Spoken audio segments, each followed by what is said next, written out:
Hello, hello, hello. How are you guys doing today? Well, I'm going to start the vlog inside and finish it outside like I did last night. I'm currently waiting for my Peter Does Stuff video, which was my weight loss journey update video to render, and I'm also waiting for my drama video to render. And then once I get those started uploading, I'm going to go outside. Alex just texted me and he is on his way home. He's coming home a little bit earlier today. So let's do a time and temperature check. It is currently 4:32 p.m. and I had the temperature pulled up already. It is 83 degrees outside. Oh, tomorrow? Is it supposed to be sunny tomorrow? What does it say over here? 10-day forecast.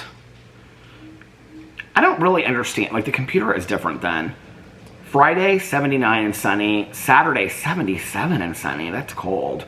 I mean, it's not cold, but it's not like 90 like I want it to be. Today has been weird. My neighbor texted me and she said, this morning she texted me and she said, LOL, lovely day to go to the pool. And I said, oh, I know. Because it was really, really cloudy outside today and it was kind of like breezy. It's not so windy and breezy as it was. And actually, about mid-afternoon, it started getting sunny outside. And so when I was filming my drama video, I was like, right before then, I looked out the window and it was pretty sunny. I mean, there were clouds, but it was pretty sunny. And so I was like, I'm gonna film this drama video, and then I'm gonna go to the pool. Well, as soon as I got done filming the drama video, it was real cloudy outside again. And so I was like, okay. But she texted me and she said, LOL, lovely day for the pool. And I said, oh, I know. And then she said, fantastic walking weather, though. And I said, I know, I'm going to walk later. So anyway, another pool day that we didn't get to go to the pool. We're counting down the days. We're counting down the days. This 77 degree weather, I mean, you can get in the pool and you can go up to the pool, but it's not like... When I say that to like Alex and Tanya, they're like, 77 is a perfect day for the pool. I do not think 77 is a perfect day for the pool. What is going on here? Hold on a second. Okay. The Weather Channel is like going out. Okay, that's a little bit better. So yeah, so I am currently waiting for these videos to be rendered so that I can start uploading them. And then when Alex comes home, I will go outside on the front porch. Anyway, how are you guys doing today? I have felt, in all honesty, I woke up and I did not feel great when I got up today. I was texting Alex and he was like, is your stomach, does your head hurt, like what's going on? I said, kind of like, he goes, are you just like feeling like tired today? I was like, all of the above, honestly. I don't know really what's going on. I feel better now. My head doesn't hurt as bad. It still is like kind of like a little, it's like a little dull, you know, pounding, but it's not as bad as it was when I got up. My stomach doesn't really hurt at all anymore. I'm still tired. I stayed up last night. I didn't stay up as late as I usually do, but I stayed up late last night because I got so into that Dark show, that show Dark. I am so into it. I have 3 episodes left. So I finished so last night I had watched the first 2 episodes. So I watched episode 3, 4, 5, 6. I watched 5 episodes last night. It is so good, you guys, but I have to tell you, I am so confused about what is going on in the show. Like, I have no clue. But it's one of those kind of shows that you know you're going to find out over time. It's interesting because the character development, you know, when I used to film, and I, like, for the 2 weeks that I didn't work, when I used to film without my contacts in, I could tell if like I was blurry on camera, but now I have to have my reading glasses on to see if I'm blurry or not. So I feel like I'm going in and out. I was like looking back at my drama video. I was going in and out on there. But what was I gonna say? Oh yeah, so I'm very confused about what's going on. But I will say the character development on the show is fantastic, of all the characters. Because it goes like, okay, so what's interesting about it is, it's a show about people that grew up in this small town, I believe in Germany, together, right? It's like a small town in Germany. And all these people grew up together. So they all know each other from growing up, like when they were in high school. And the police chief, his brother goes missing when he's in high school. Flash forward, it's like 33 years later, and they still all know each other. But they, like, he was like the bad kid in high school. Now he's like the police chief. And it's kind of like history repeats itself.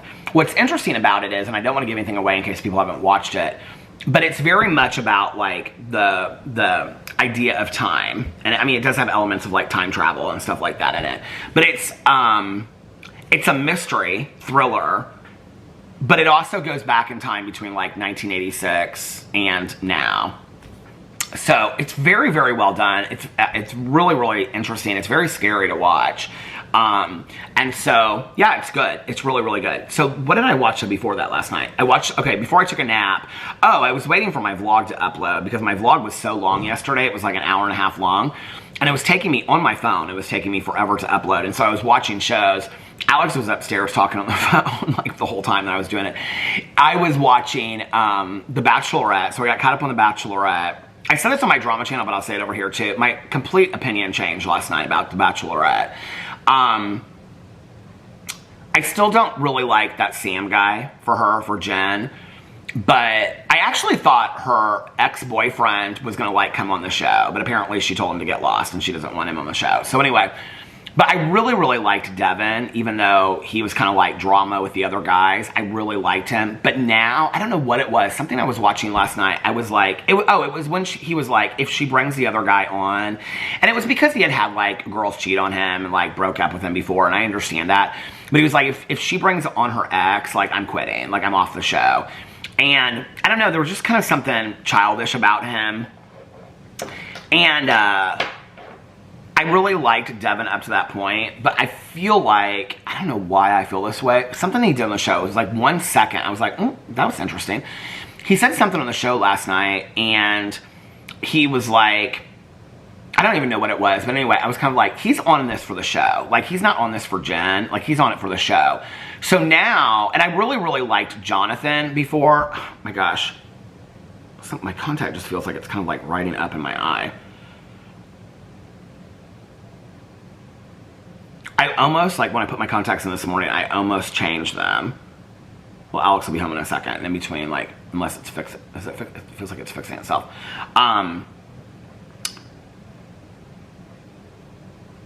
Okay, I love Jonathan, but Jonathan and her keep on saying they don't have this emotional connection, even though last night they had like this total emotional connection. I really, really like Jeremy for her. I don't know why, like I kind of wasn't really paying attention to him at all. And then last night there was something about him that I really, really liked for her. And I like Marcus, but they show like clips coming up from previous and further episodes. My eye is like really driving me crazy now. It's not the eye, the problem eye. It's this one. It's my contact. I can feel. I like need to change this contact. It's like really, really dry. I was like, do I have any of those eye drop things over here? I don't.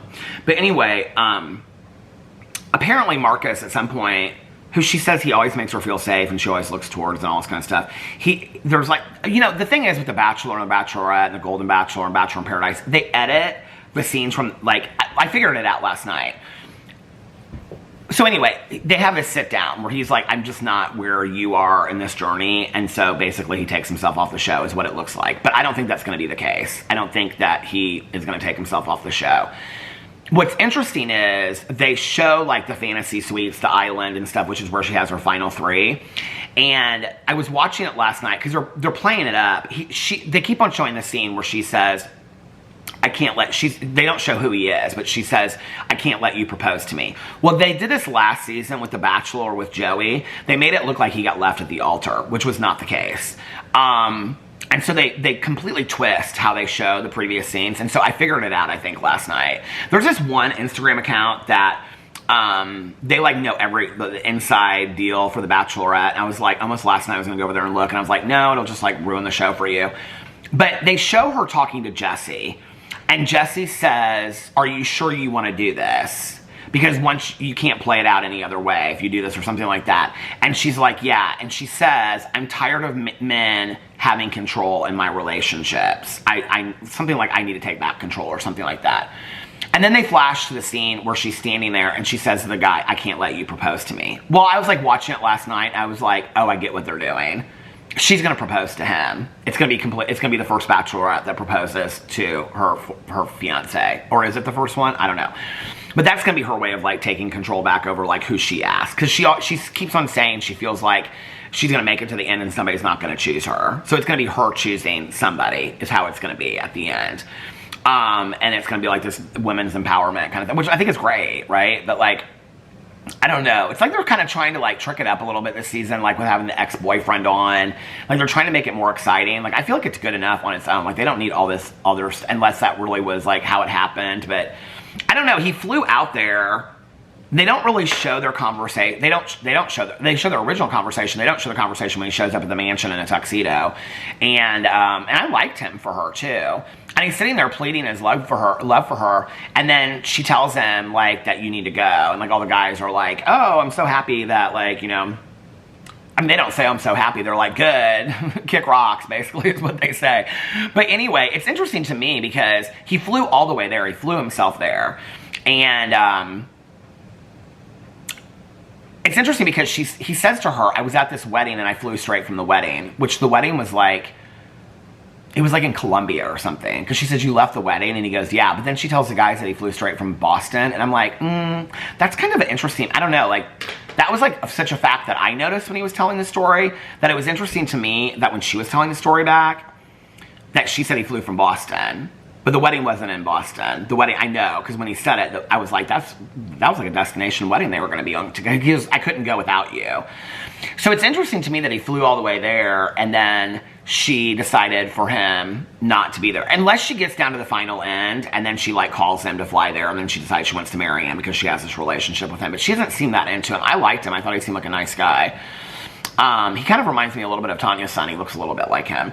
But anyway, I thought they were a good fit together. But they don't really ever say, like, she doesn't say, like, I mean, she says, like, I just have to, like, I know my husband's sitting in this room. I'm like, girl, how do you know that? I mean, the whole concept of the show is so interesting, right? It's like, you pick 25 people, okay? Like, one man and 25 women, or one woman and 25 men. You pick 25 people, and I mean, it's like if I said to you, if you were single, and I said, I'm going to randomly go pick 25 people out there, right? And then out of that 25 people, you know that your partner is in that group. How do you know that? I mean, it's such an interesting concept, right? Because she constantly says, like, I know my husband's in this room. But just because there's 25 random guys that you think one of these might make a good husband, well, sure. Like, out of 25 prospective bachelors, you know, that have good jobs and good education and good families, I'm sure there's probably somebody in that group that might make a good husband, you know, maybe even 5 or 6 of them. And the Austin guy, I really liked Austin, but he left. So I watched Bachelorette, and then the vlog still wasn't up. It was doing something funny when it was like uploading last night. It still wasn't up. So I watched Welcome to Plathville. I was going to wait till this weekend, but I was like, no, I'm going to watch it. So I watched Welcome to Plathville last night. It was interesting because I mentioned it on here, and I think a couple people were like, oh, I love Welcome to Plathville. Tanya was like, I love Welcome to Plathville, and I was talking to her about it last night. I was like, I'm just so over it. And it was like this whole scene. It was so weird. So Mariah had come out and said this stuff about Olivia. Olivia and Ethan are getting divorced. And Mariah had come out and said this stuff about Olivia, stealing her music from her and all this other stuff, which turned out not to be true.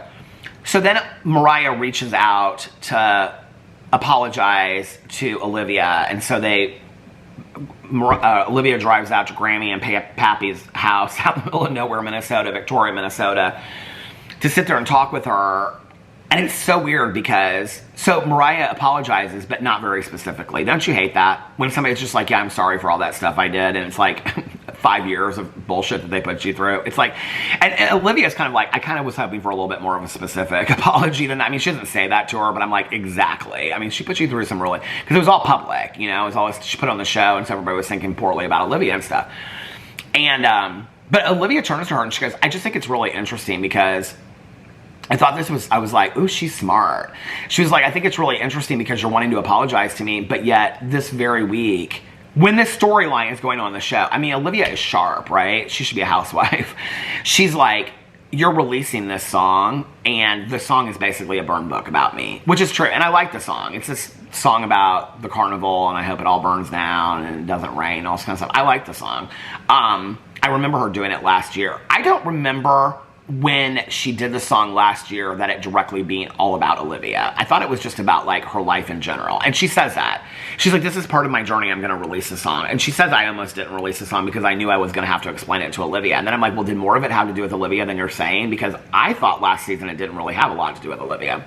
I know people are like, this should all be on your TV channel. I've always talked about TV shows in my vlogs. I don't know why anybody's surprised about it. I talk about it on all my channels. I'm like obsessed with TV. So anyway, I watched that last night. You know, it's interesting because when I was talking yesterday, I was talking about like Olivia and being like, I mean, I watch all these shows where these people come from like these fundamental Christian households, right? And then it's like having to maneuver themselves like in, when I say the real world, I mean in a world that's not constricted by the boundaries of a fundamentalist Christian church. And Olivia is somebody that has like really made it a point to be on that journey. And so I think that's where, like, if this didn't come across that way, like, I don't think she's weird and like how the other ones kind of come across as weird, but like, she's authentic about how she's trying to maneuver the world and learn about the world. And she's like, you know, I mean, she brought like, when she went out to the bar with her sister, it was so cute. She brought like snacks and like a card game in case they had something, they didn't have anything to talk about. She like brought all this stuff in her purse because she doesn't really like to go out to bars. She's like, I'd rather be at home with like a cup of tea and reading a book. And I'm like, sister, I feel you. I'm like right there, right? And so it made me kind of sad because at the end of the situation yesterday, like Mariah and the family really hurt Olivia. And they're really a major reason why her and Ethan aren't together today. And at the end, she gives, I feel like I've been this person so many times in my life that that's maybe what I relate to.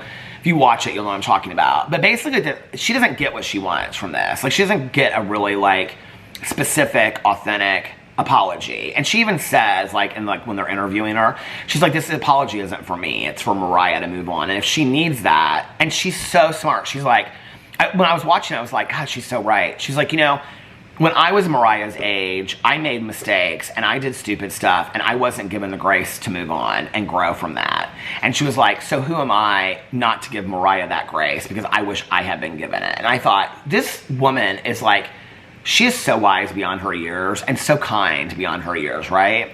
But she stands up and she gives Mariah a hug and they make some joke and then they walk away and they both say that I love you to each other. And I'm just like, this is again, Olivia getting walked all over by these people, you know? Where Mariah is going to walk away and be like, yeah, I apologize to Mariah. And she did, but it was, you know, whatever. And Olivia was completely right. I feel like I've had that a lot with people in my life where, in the past, not so much recently, because I don't have that many people in my life today. And the people that I have in my life are people that I implicitly trust, you know? But and that's not to say that I don't have to apologize to my friends or they don't have to apologize to me every once in a while for something, you know, that we say or whatever, you know, because that does happen from time to time. I think that's natural with any relationship. But in the past, like when she was saying that, I was thinking back on some specific relationships where people like apologized to me for stuff. And I so bad wanted the reconciliation of the relationship. I so bad wanted the reunion. I so bad wanted the apology that I was so willing to kind of glaze over my own emotions and feelings about it to just make it better because I just really wanted the relation. I wasn't, you know, I talk about like the standing up for myself era. I think a lot of what people see from that is me getting very vocal on video about that. But that standing up for myself era extended way past anything on the internet. It wasn't just about the internet. It was years and years and years of placating people and not standing up for myself in my personal life. You know, not going along and doing things I didn't want to do just to make things okay, you know? And before Alex and I had gotten in, you know, marriage counseling, like, I mean, that was why I went out so often for so long. That was like a huge deal before I went back to meetings because I wanted my husband to be happy and he wanted me to go out with him all the time back then. That was when we first started dating and I liked it. I enjoyed it. I mean, we had some good times, but there was a lot of times where I'd be like, I want to go home, you know? But he wanted to keep on staying, and so I stayed, you know? And that's been a lot of my life when I look back on it, is going to things for people that never really cared about me. I mean, I haven't heard from them in like 5 or 10 years, you know? They don't care. They don't care. They never did. And even when I've checked in with them, you know, that, I've reached out to people and I've been like, my feelings get hurt very easily. And I think that's why I keep my circle so small today, because there was a period when I really started opening up and I don't know. I look back on it and I have washed over my feelings and my emotions for people in my life that I didn't even, I mean, Mariah and Olivia, like they're close, right? Like they're sister-in-laws. But I have washed over my feelings and emotions for people that meant a lot less to me than they mean to each other, just to keep things cool, you know? Oh, Alex just came in the garage. And I'm not really sure why I did that, you know? I don't know why I ever did that. For people that haven't checked in on me for years and years and years. I remember I had this friend of mine really, really, like, hurt me. And just one day was, like, gone from my life. Never told me, like, what had happened. Nothing like that, right? Like, Alex to this day, like, I cannot even mention her name in this house. Like, because I literally sat on the front porch, like, every day I would come home. And I would just, like, play solitaire and crossword puzzles on my phone. And I just was so upset about it. I mean, she and I were so close. And she and I have, like, reconciled, and she lives, like, out of state now and whatever. But, like, I remember, like, there was just a point where all of a sudden she just was kind of back, and everything was supposed to be cool. And we'd never had any kind of conversation, and I didn't ever know what happened. And we sat down, and she was like, you know, I was going through this really, really hard time at that time. I'd gone through this breakup, and, like, I took it out on you, and it really didn't have anything to do with you. And I go, I understand, but, like, was I just collateral damage? Like, my feelings were so hurt at that time, and, like, you never said anything to me, like, about, like, you know, what happened, or, hello? Hello? Look at you with your backpack. Yeah. I'm gonna go outside in just a second. Okay. But I was like, you know, like, was I just collateral damage? Like, you never told me, like, what, and I really had no part in it whatsoever. And I really got no answer. Like, I can remember sitting outside talking to her, and I really got no answer. And then, like, years later, I saw her again, and we, like, were talking, and she, like, went into this whole thing about it. And I was like, this is so different than what you said before. And again, I'm not involved in this. Like, I have no part in this, but I was the one that suffered, right? And I'll never forget, she was like, are we good? Do you have, like, any other questions? And I was like, I'm good. Because at that point, I was detached. Like, I had no emotional investment in that relationship anymore. And I don't to this day. I mean, if I see her, I'm like, hey, it's good to see you, you know, whatever. But, like, I think that's the thing. And so, yeah. I don't mention her around the house, Alex, because he was so protective of me, because he didn't like that I was hurting over the whole situation. What? Look at you in that little shirt. Looks like a little crocheted kind of knitted deal. I made it. He's carrying his bag upstairs, his work bag upstairs. He's been so protective of me. Oh, he's up there. I can hear him talking to Bill. He's been so protective of me. And that was, like, one situation where he really, really was, you know. And I can remember he just was like,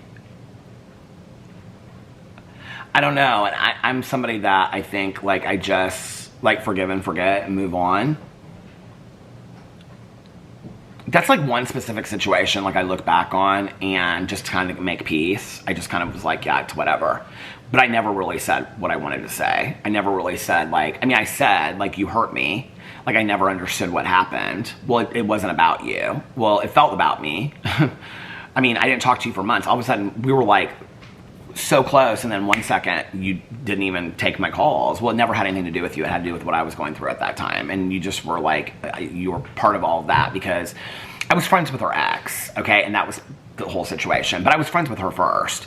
And so she was like, I just was, like, not talking to anybody. That was part of that whole situation. I go, I understand that, but you could have explained that to me. Well, I didn't feel like I could at that time. I wasn't even that close with her ex, you know?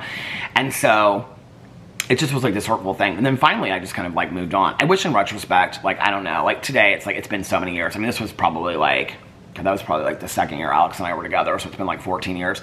I mean, I think, to bring it up today, it's like, what's the point? But I think the last time that she was like, do you have anything else to say about this? I wish I would have said, actually, I do have a few things to say about this. Like, this isn't how you treat people. But at that point, like I said, I had no emotional investment in it. I just was completely, you know, like, and Tanya felt very similar to it. I mean, we had Tanya and I talked about it. I talked about it in therapy. I talked about it with my sponsor, you know, like, I mean, 2 sponsors at that point. And it just was like, it just was kind of like beating a dead horse. I just was like, this relationship's never going to be what it was again. And I don't even know that I would want it to be after everything that happened. But I think that's one thing. Like, I don't know, like, you know, I was telling you guys, I was reading Tanya that thing that said, pick people that fight for you in rooms that you're not in. But I also think that you have to fight and stand up for yourself. I think when I first started going through this last year, like, I was going through, like, getting rid of the OCD, like, rituals and all that kind of stuff. And so I was very vulnerable emotionally, and I think that's why I felt that way. But I think also, I didn't really have a language to do it. I didn't really know how to do it otherwise, you know, other than just to do that. But I think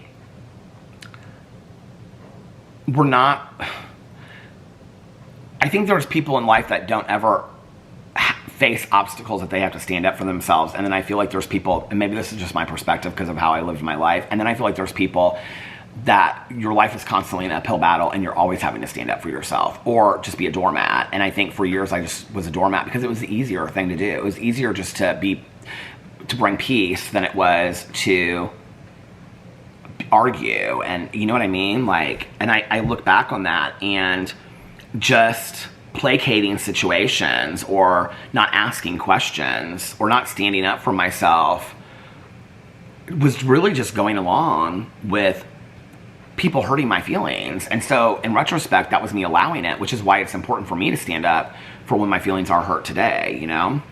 So, all right, well, let me get these 2 videos. Let me start getting them uploaded, and then I'm gonna get some coffee and I'm gonna go, I'll meet you guys on the front porch. Meet you out there. Okay, I'm back. Alex was upstairs. I turned it off, and he goes, I am so tired. I don't know why I'm so tired this week. I go, are you going to bed right now? He goes, no, I just think I'm going to lay here for a little bit with Boo Radley. He's going to go to sleep for the night, which is totally fine for me, because then we won't have to watch all the Real Housewives, and I can binge watch Dark. And I can get through season 1 and start season 2, so I'm totally fine with that. But it was interesting because we were kind of like, he was asking me, he was like, what were you talking about? And I was telling him who I was talking about. He's like, he's like, you haven't talked about her in a long time. And I was like, yeah, I know. I was like, I haven't really thought about her in a long time. And it was interesting because I was like watering the plants like in the living room. And so I was like watering them while I was waiting for my drama video to transfer to my phone so I could upload it. And I was like sitting there thinking about it. And like he didn't really say anything else other than that. I can remember like back when it was going on, and like we would be in common places together, right? And I can remember saying to Alex, he would say, I would say, can you just be nice tonight? And he'd be like, what do you mean? And I'm like, can you just be civil tonight? Like, cause she's gonna be there or whatever. And he's like, well, I'm not gonna be rude, but I'm not gonna go out of my way to talk to her. And I would be like, and I can remember I'd be like frustrated, like, can't he just like get along, you know? And I look back on that, and it's so interesting because my husband was giving me what I always wanted, right? Which was somebody that stood up for me, somebody that stuck by me, that was loyal, that had my back. And I was asking him to be untrue to himself, of standing up for me out of deference for this person that didn't give a shit about me, that had no problems. I mean, I'm giving you guys the very light version of it. I mean, it was really, really hurtful. So it's interesting, you know, that I've done that a lot in my life. Like, I can remember even my girlfriends in high school, you know, that when they would want to make a scene out of something, like somebody would say something and they would like start saying something back and be like, you guys, come on, just, you know, like, I didn't want any attention to it. I didn't want any attention to this situation, you know? And again, another situation where I've done that a lot in my life, where it's so interesting when you look at it that way, right? When you talk about standing up for yourself, it's like, it's not just standing up for yourself and saying, I'm not going to accept this anymore. I'm not going to be talked to this way. I'm not going to be called names if you're being bullied or whatever. Or I'm not going to be treated this way. Or I'm not going to be minimized. Or, you know, I'm not going to be oh, I should have changed my contact. I didn't do that. Or I'm not going to be patronized or condescended to and things like that, right? It goes so far past that into making things easier for the person that treats you that way so that it doesn't cause this strife to where it might start up again, because you just don't want that, right? Like, it's just easier just to keep the peace. But I think in retrospect, like, keeping the peace, I don't know, maybe it would have been just better for me to just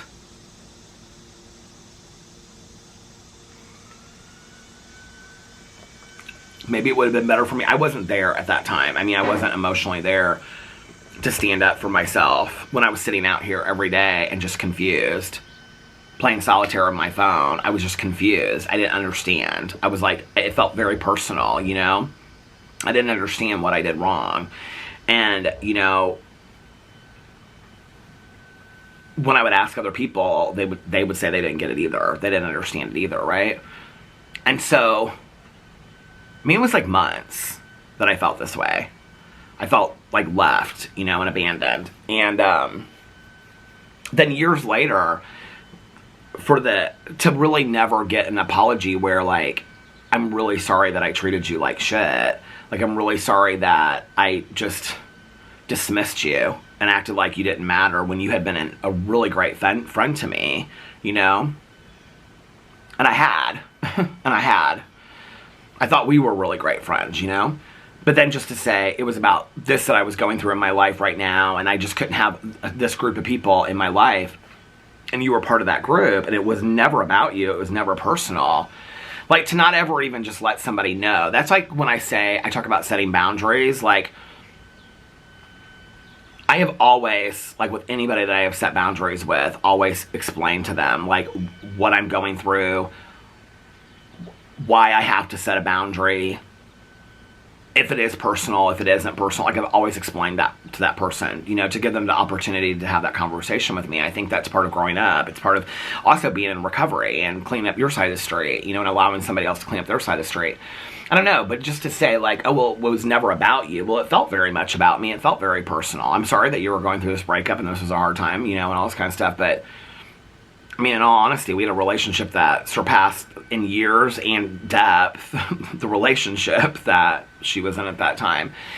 And then later, to come back years later and be like, hey, like, I just wanted to bring this up to make sure that we're good, right? And I'm like, I mean, there have been, like, several situations in between there where we had talked and seen each other, and I just acted like it just didn't ever happen because, you know, she'd given me that one outside conversation. And then for her to turn to me and be like, are we good? And I'm like, yeah, we're good. Because I just didn't have it in me anymore. I didn't have any emotional investment in it, you know? I know it sounds like me. I mean, I'm talking about it today. I haven't talked about this in probably years. I haven't talked about it. But I think I went through, like, this grieving process with that relationship where I was so, like, hurt and confused and, like, in denial. I mean, like, that's obviously one of the stages of grief, right? And then anger. And then I just got to the point of indifference. To be honest with you, I, like, really have... I mean, people tell me stuff, you know, not all the time, but we don't really have that many mutual friends anymore. But, like, every once in a while, I'll hear something about her. And I'm just like, oh, that's great. And I really have, like, no strong feelings. I mean, I have no feelings, really. You know, it's weird how that happens over time. Somebody that, like, meant so much to you. I don't know. But she's not the only one. I mean, I wouldn't say there's tons of examples in my life because I haven't always allowed tons of people in my life, is the thing, right? But is anybody else out there relating to this? I feel like there's, like, one person that I'm talking to out there that's, like, nodding the whole time I say this, and I feel like everybody else is confused. So if you are, I apologize. I don't know how this got to me from this watching this Welcome to Plathville, because this is what happened. Because I feel like in watching Welcome to Plathville, so for those of you that don't know, I'll make it real short. Olivia grew up in a fundamental Christian household. She married into the Plaths because she married their oldest son, Ethan. And then the family kind of turned against Olivia because Olivia had thoughts of her own, things of her belief systems of her own and things like that. And they didn't like that. And so then the family kind of turned against it. And then Ethan had to make a decision whether he was going to side with his wife or he was going to side with the family. Well, for a long time, because it was such a huge issue with their marriage, he sided with Olivia, but you could tell it pained him to side with Olivia. Like, he really wanted to side with the family, because all of them, they grew up together, and it's like just this weirdness of like they always have to spend every second together, even though they don't even really know each other that well. It's just bizarre. And so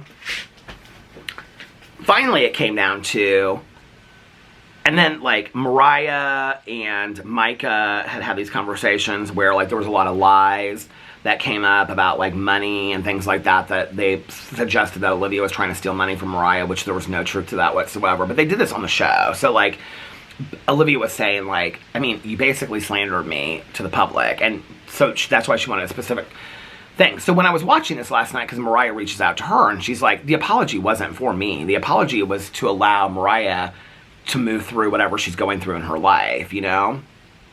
I think it reminded me of that situation because when my friend finally did, she's not my friend today. I mean, she's not my friend today. We have no relationship. But when she finally did sit down with me, it's so weird. I can remember like sitting there and she was like, we need to have this or do you want to have this conversation? And I was like, yeah, I think we need to have this conversation. And she was like, okay. And it was so brief and it wasn't specific. I think that's what kind of like made me think about it when she's talking about it.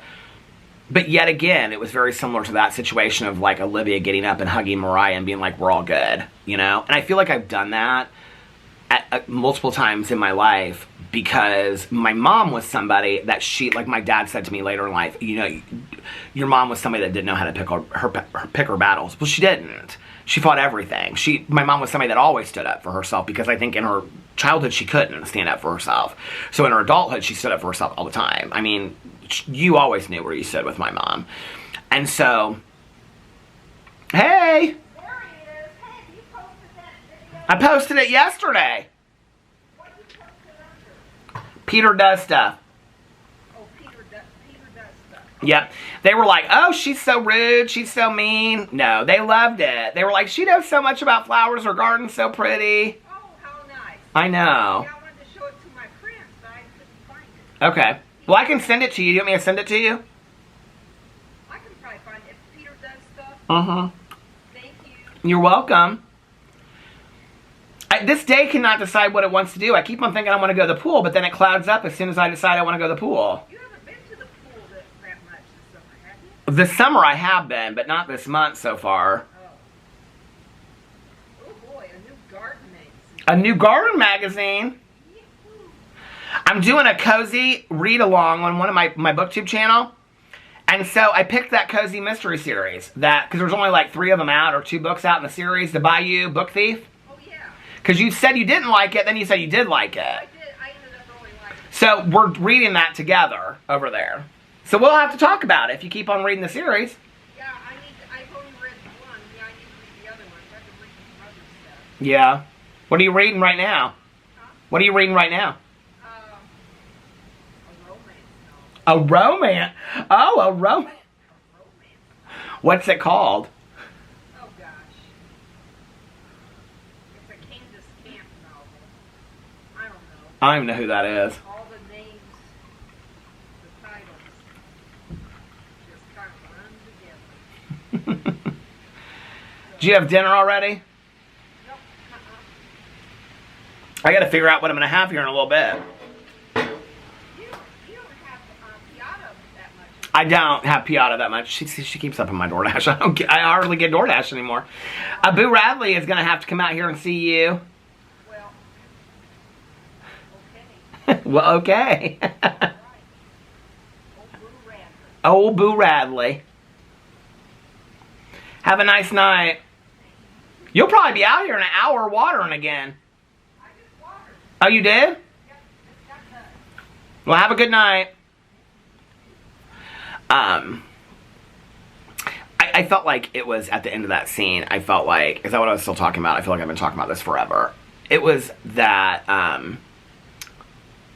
Olivia was, again, it was just her placating the situation. And like, she'd been standing up for herself so long. And I feel like I've done that too, where it's like, I've tried to like vocalize my feelings and my emotions and they're just not being heard. And then finally you just go, okay. You know, but this is the difference. I think 20, 25 years ago, in my youth,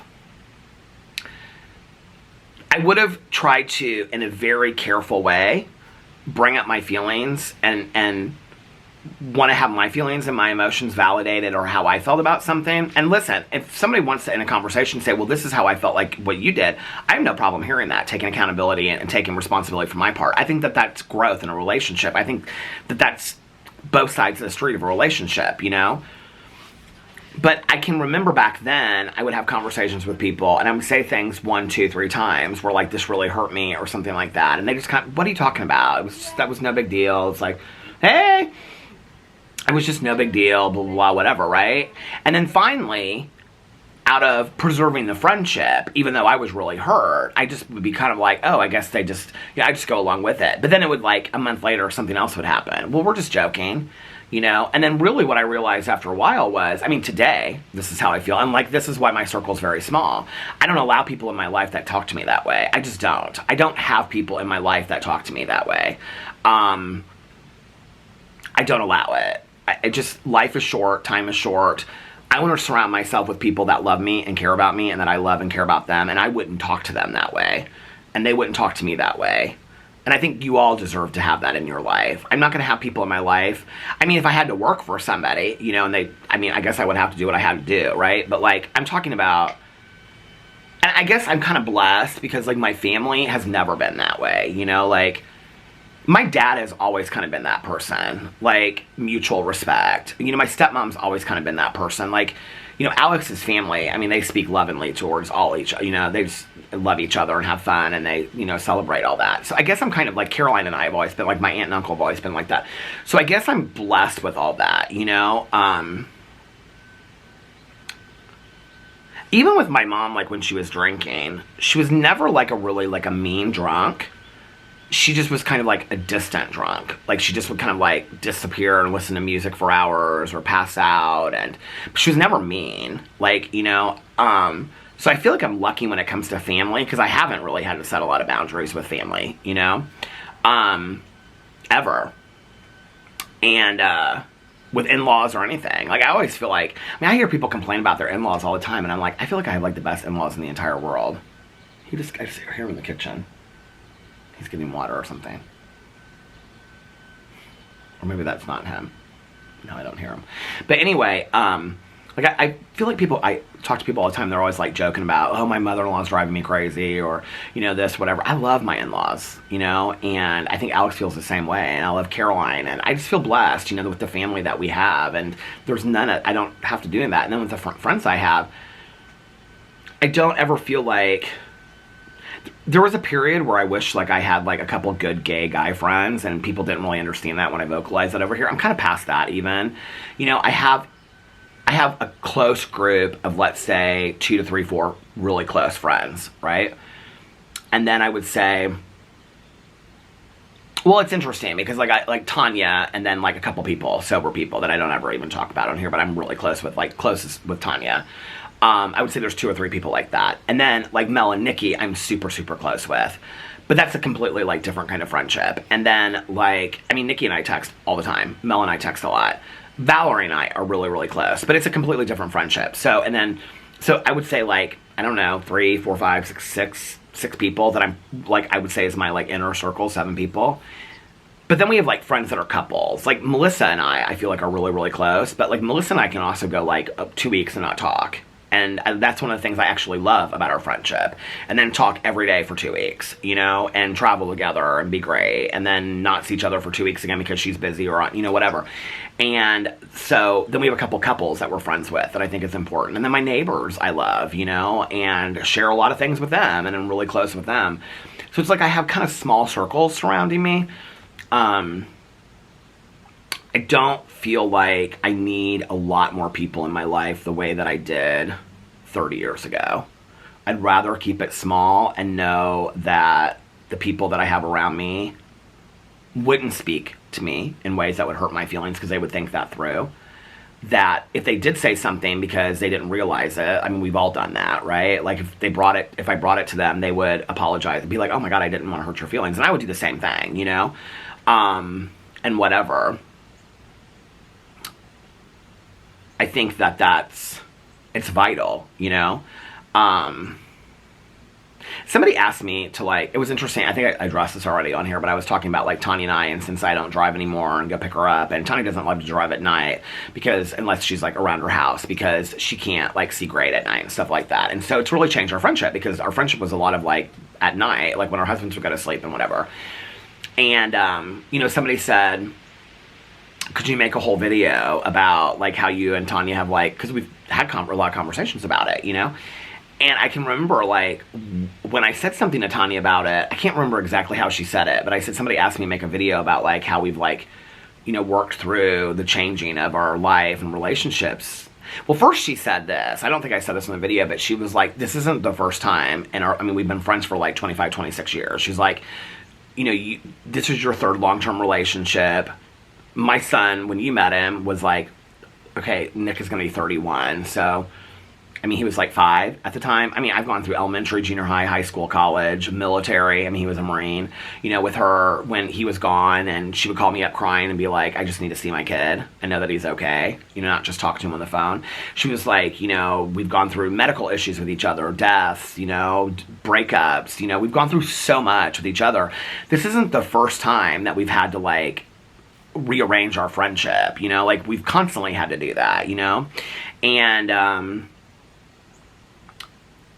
the other thing is, you know, she said to me, like, I think it's interesting that people, like, because I'm not, like, driving over there and picking Tanya up, like, 3 nights a week, that I've gotten a lot more questions recently about, like, are you not friends with Tanya anymore? Which is interesting, because there were 4 years where I didn't go to meetings, and Tanya and I talked on the phone, but I would definitely say, like, if she were sitting here, she'd say, oh, that 4 years, we were close, but we were, I mean, not nearly as close as we are today. Like, Tanya and I talk every day, sometimes a couple times a day, you know?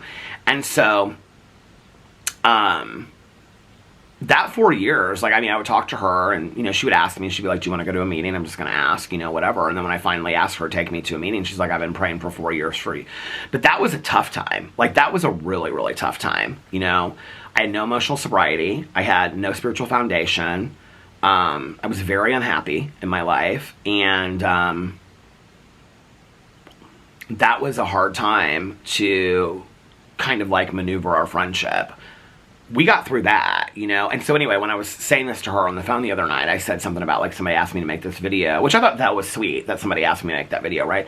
But I said, what would you say to somebody about how to work through it? Because when you love somebody enough, you make it work, you know? And I think that's the thing, you know? Tanya and I will be ride or die till the day that we're not here anymore. And that's just it. I mean, we've been through enough stuff in our life now that I know that about her. I mean, I don't ever see a period of my life where Tanya's not in it, you know? And that's just how it is. I don't really see my life at this point, at 52 years old, where Valerie's not in it, or Melissa and Jason, or Nikki and Mel, or, you know, my other friends, you know, sober friends. I mean, I have, like, 2 or 3 really close sober friends, and I would say I have, like, 20, you know, and that's not counting my sponsor, who is also a friend. But then I'd say I have, like, 20 or 30 people that I know, you know, that I keep in contact on a pretty regular basis. But I wouldn't say I'm, like, super close with them, but I would say I'm friends with them, you know, but they're not people that I talk to every day, stuff like that. But I think part of that is, I don't want to, as I get older, have to question relationships in my life. I just don't. I just want to know that they're good. I just want to know that they're okay. You know what I mean? I feel like I spent a lot of time in my youth wondering, like, am I important to somebody, or do I matter, or I don't know. Like, I don't ever want to be in a relationship, a marriage, a friendship, or whatever, where I have to worry, like, I haven't heard from them, you know, for a day. Like, did I say something that upset them? Because I know that if I did, they would say, that hurt my feelings, and vice versa. And that they're not going to take offense to that. That we're going to take quick ownership over that, you know? And that we cherish the times that we're together, and we defend each other, and we're loyal to each other, you know?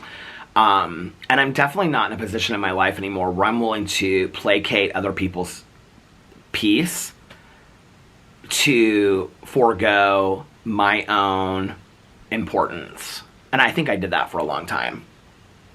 But that being said, I will say this. One of the greatest lessons that's come out of 2024 for me so far is really deciding where I put my energy. I think in going through online what I went through and standing up for myself, like, you know, I still say, like, I felt like I needed to go through what I went through. And then so many people were really supportive of me, and I scared a lot of other people away. But I think I needed to do that because that was really the first time in my life that I really felt like I was taking some control and power back and, you know, how I was doing things. Do I think it was necessarily the right way? It felt right at the time. I don't know. I'm not embarrassed of it in retrospect, you know? I think I needed to go through that. And I can acknowledge that today. I'm not there today. I think one thing was I was giving a lot of energy to things that I'm not willing to give energy to today. And I think the phone call with the man who died in the accident, his mother, like really, I don't think at that moment, but like weeks later really impacted that, you know? When I really started to look at like literally the preciousness of life and the preciousness of each day and each hour. And what am I giving my energy to? And if I'm giving my energy to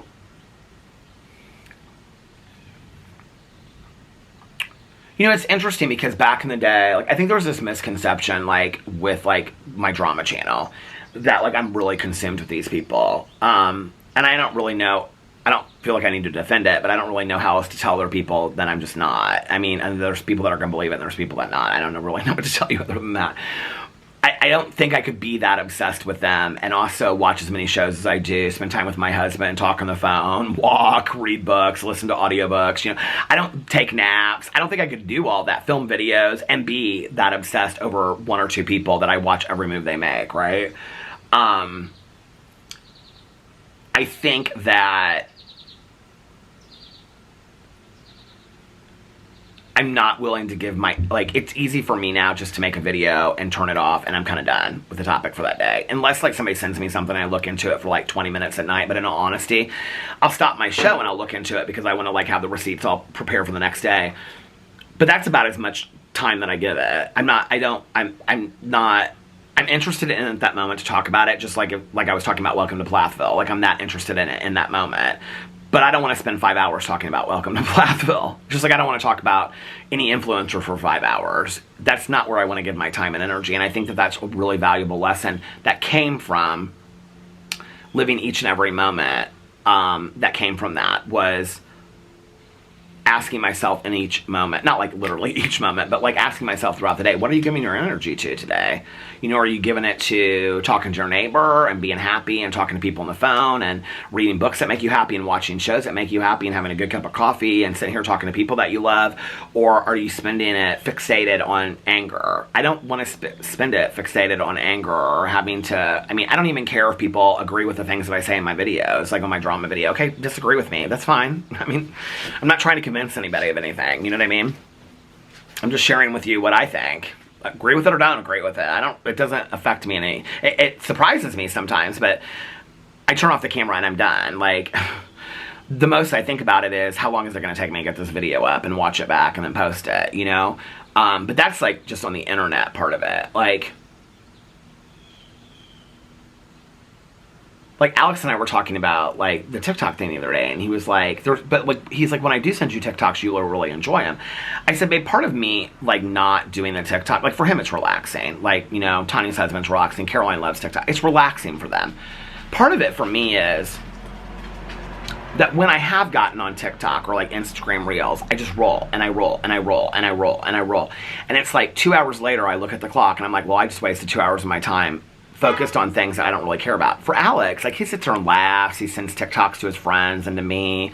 You know, last night, we're back on the friends TikToks again, but that he enjoys that, you know? I don't.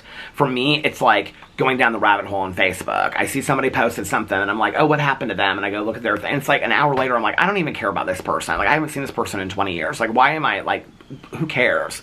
Go watch a show, take a walk, read a book, do something that's going to make you happy. So I think that's really forced me into this state of mind where I'm really thinking through, like, where am I putting my energy today? And who is honking at? Who over there? We don't honk in this neighborhood. It's like somebody pulled up and just... I want to know who that is. might be my neighbor next door, somebody picking her up, but I doubt it. The battery's been at the halfway mark for about 10 minutes now, so at any moment it's going to die. This is the bad battery that I keep on saying I'm going to get rid of, and I never do. But yeah, I think it's really, that would be probably one of the most important, now I'll forget this at the end of the year, but this is probably one of the most important things I've learned this year is really deciding where you want to put your energy, you know? I mean, you're only going to be here for a limited amount of days and hours on this earth. Where do you want to put your energy? You know? It makes me sad when I see people put all their energy into things that, are you going to look back on your life and you're going to be like, that's where I put all my energy? I don't know, like,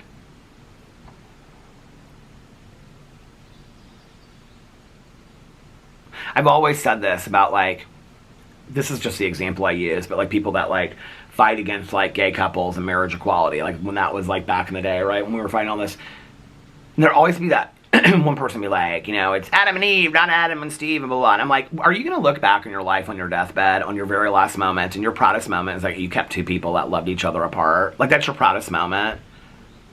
Or you told the truth on somebody? You know what I mean? Like, I mean, I can tell you right now, like, when I look back on my life, my proudest moment's not going to be a Jeffree Star video I did on my drama channel. It's what I do, because I have a drama channel, but it's not going to be my proudest moment. My proudest moments are going to be sharing stories about my mom or talking about my sobriety online. My, you know, or making somebody laugh, you know, or, you know, telling stories about my neighbor going to the pool or the HOA. And, you know, I was looking through pictures last night. I got really upset last night when I was going to bed. And I was looking through, like, on my iPad when it closes out, it has, like, pictures, you know, and it has, like, pet pictures. And it was, like, all these pictures of Pee-Pee from, like, 2019, before he passed away, like, 6 months before he passed away. And it's, like, this video, and he's, like, pawing at me. And, you know, I mean, Alex, the camera stopped. Alex and I, we talk about Tucker and Pee-Pee on a pretty regular basis.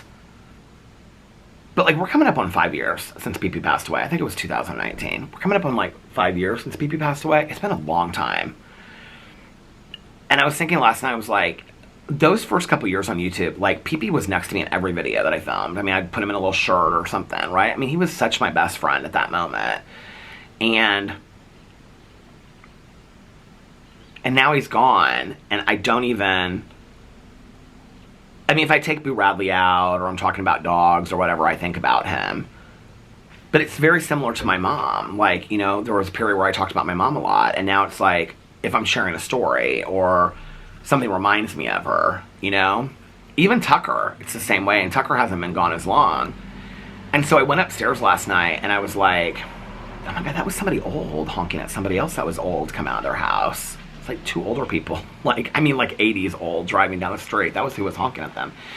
But I, like, went upstairs last night, and I, like, pulled, and I always do, but, like, because I tell him all the good things. Boo Radley at night before I go to bed, he always, like, wakes up when I come to bed, and I always tell him all the good things. Like, you're the best boy, you're the best son, you're the best dog, you're the best neighbor, you're the best brother, you're the best boy, we love you. I saw this thing, Alex sent it to me, he saw it on Instagram today, that if you tell your dog, I think your cat too, but if you tell your dog that you say, I love you, and you say it like that with like a tone, like, it speeds up their heart rate, and they're healthier because of that. I read this article about it. Well, Alex, I told him about it, and then he found it, and he sent it to me on Instagram.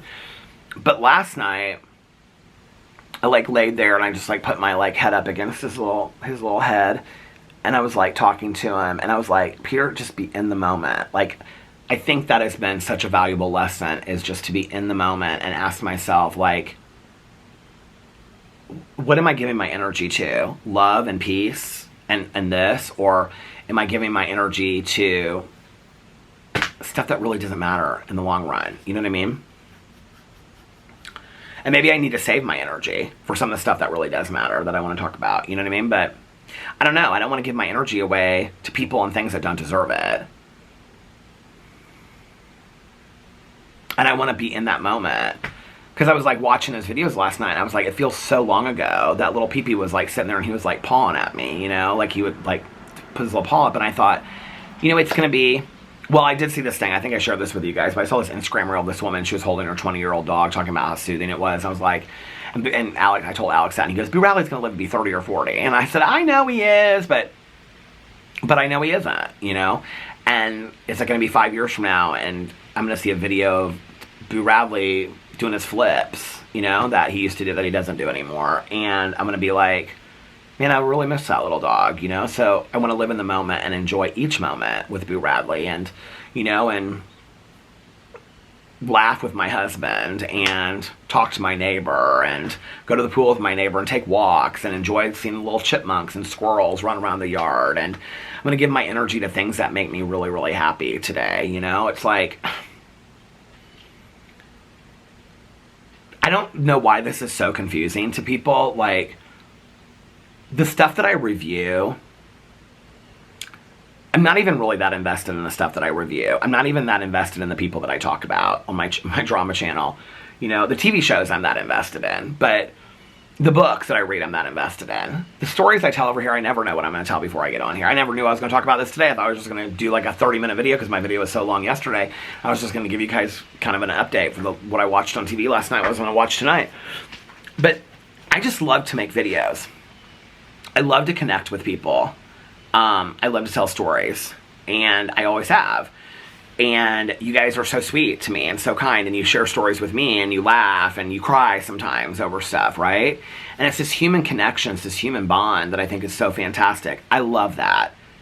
I don't care if I'm doing a review of a banana or if I'm talking about Jeffree Star. I don't care. It's just that I just love doing this, and I'm so grateful for this each and every day, and I'll continue to give my time and energy to this because I love this. And the battery is flashing at me, it's red, so I gotta get off here. But anyway, I hope that you guys are having the most magically amazing Thursday, and if nobody else has told you this today, I love you. Thanks for listening to me, and I will see you guys tomorrow. Bye. Love ya.